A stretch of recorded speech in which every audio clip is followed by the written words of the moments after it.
Selimo Alagbo ti dé o. Bó ni Selimo Alagbo. Èmi ló lè tí wọ́n gọ̀tọ̀ ọ̀fẹ́ nu wọ́n ra báyìí. A ní ohun tẹ́ rí. Ẹbí rẹ̀ sì kọ́ ìyá rẹ̀ ni ò kọ́ lẹ́kọ̀ọ́. Tọ́pọ̀ rí mi ọmọ mi kí. Àbí mo kéré ńlẹ̀. Tọ́ ẹgbẹ́ ẹ má bínú Iyalode o Kẹ́mi Ọláògùn kẹ́pẹ́ láyé kẹ́mọ́ rẹ̀ ń jẹun mà. Ó dà kò burú wọn ò bínú ká mọ́ fọ̀rọ̀ lẹ̀ sọ̀rọ̀ bá ń tàgbo mo fẹ́ màgbo gbogbo ẹsẹ̀ báyìí gbogbo bàdí ní romi. Mo ti ṣiṣẹ́ látijọ́ yìí ó ti rẹ̀ mí gbogbo bàdí àtẹsẹ̀ báyìí ní wàá romi fún mi ní àfàtọ̀. Tó bá lè fún mi lámókòlè náà. Ẹ fẹ́ ra àgbo lákọ́kọ́ bú èmi Selimo Alagbo kó tó di pé ra àgbo gbálé mi lórí. Ìràgbo mo ní kó fún mi ní ìràgbo mọ́ fún mi lágbo mo fẹ́ máa gbo èmi Iyalode á gbowó lọ́wọ́ mi. Kò sí wàhálà yàrá kí n fún yín ní àgbo ni kì í ṣe pẹ́ rà mọ́. Are you whining yourself?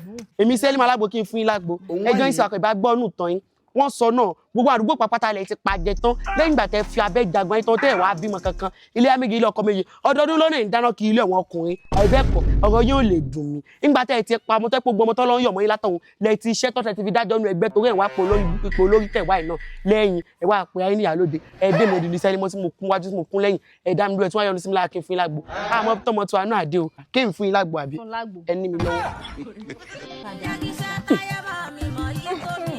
Màá fún ẹ dákun kí lẹ ló ṣe yín lẹ́ǹkan náà. Gbogbo ìbàdí báyìí ń ro mí ẹsẹ̀ ń ro mí gbogbo ẹ̀. Ìbàdí ń ro yín kò sí wàhálà mà mo ti gbọ́.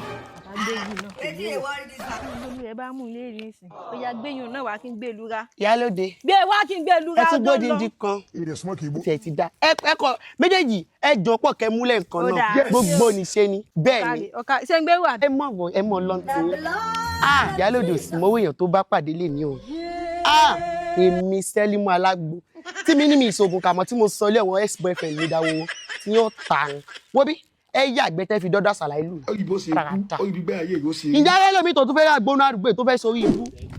Ìyẹn ẹ̀wọ̀ náà ọ̀rọ̀ ọwọ́ mi.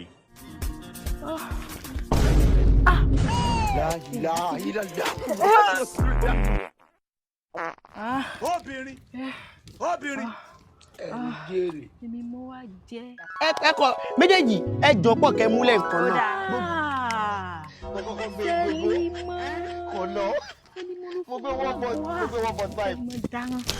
Ó dáná òní ìní ìjẹ́wọ́ fún pé èmi làdákà jẹ́ tó pé Iyalode. Oh my God. Ẹ wá gbẹ́kẹ̀lé ẹgbẹ́ ẹ gbẹ́kẹ̀lé àfẹ́ẹ̀rí ẹ gbẹ́kẹ̀lé ayẹta.